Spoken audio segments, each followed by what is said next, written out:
And very finally, I want to reiterate once again here, Azimio is not interested in handshake.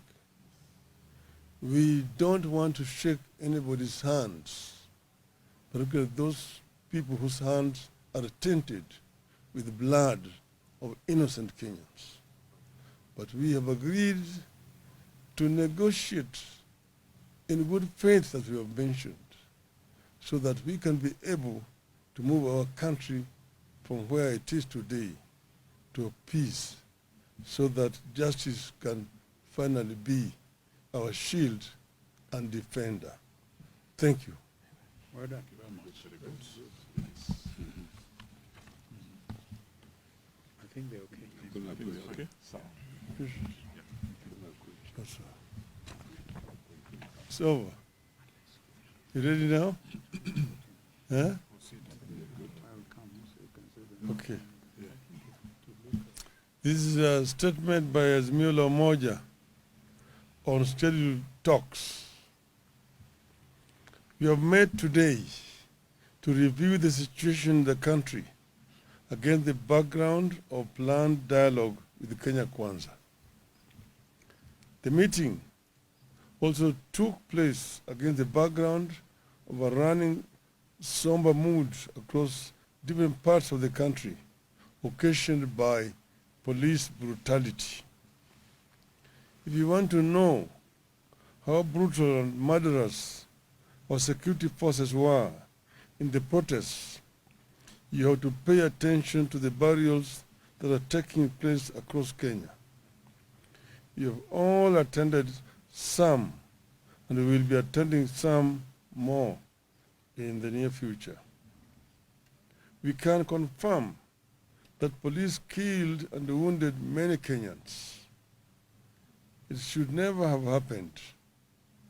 It should never have happened again. And more importantly, we will do whatever it takes to ensure justice for the victims. We will ensure the perpetrators of these crimes pay. And it is actually very disappointing to see a statement from Inspector General of Police, Mr. Comey, saying that we hired dead bodies to accuse police of brutality. I don't know in which world he lives. Because the bodies we've been burying have bullet wounds on them. And death certificates confirming the cause of death. One was, whose neck was just chopped off in Sondo.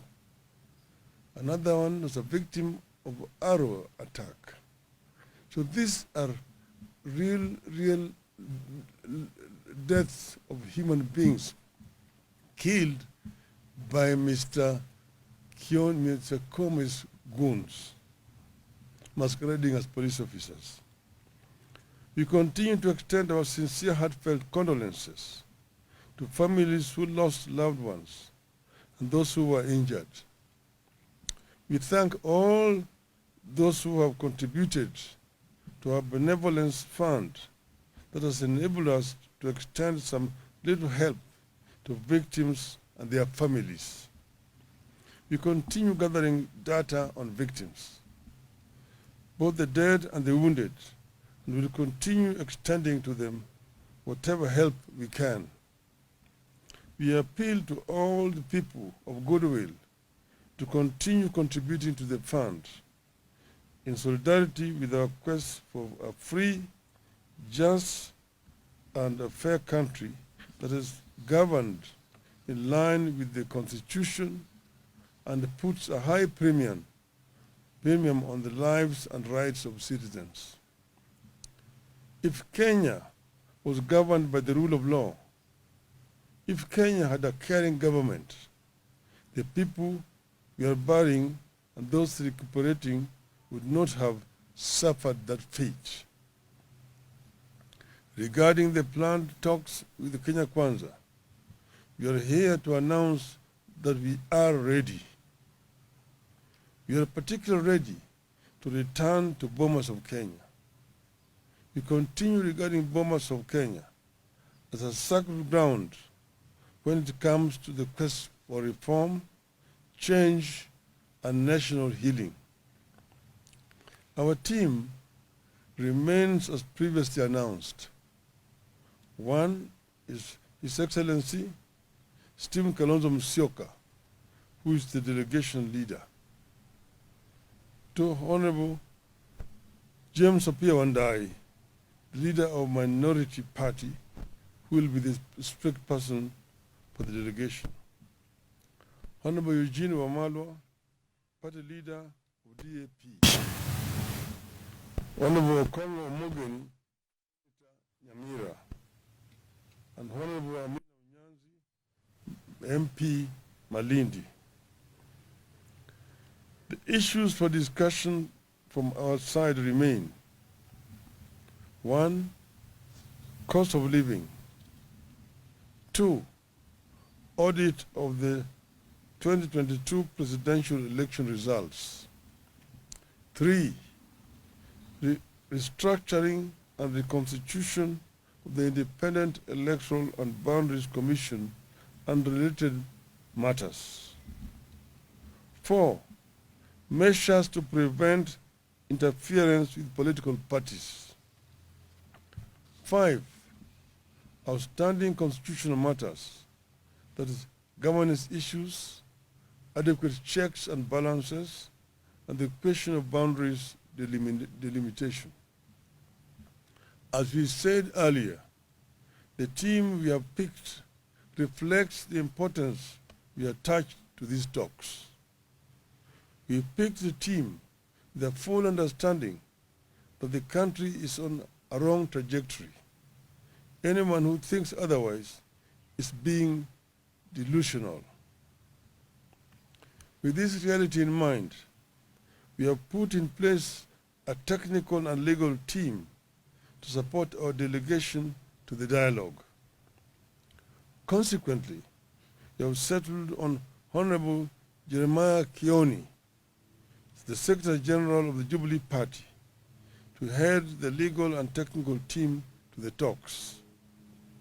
You have tasked our delegation and our technical teams under the able leadership of His Excellency Kalonzo and Kioni to go to these talks with courage of and open minds. It takes courage and open minds to establish common ground in situations of dispute. We have told our delegation, and we want all Kenyans to understand, that engaging in honest dialogue does not amount to surrender or cowardice. You must see it as an act of strength and a matter of common sense. We remain committed to negotiating in good faith on the basis of a plan to achieve a comprehensive settlement of the country's problems through dialogue. We stand for transparent, above board, and speedy talks guided by decorum, honesty, and respect for the people of Kenya.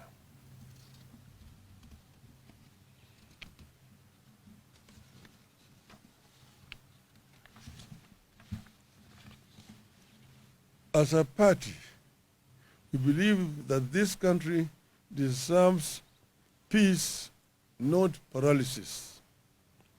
That is why we have stood down our protests to give dialogue and peace a chance. We appeal to Kenya Kwanza that vitriol must now end because it won't work. Propaganda must now end because it has not solved our problems this past year, and it won't in the coming year. Our people and the whole world are watching us, and we encourage them to watch us and to hold us to account.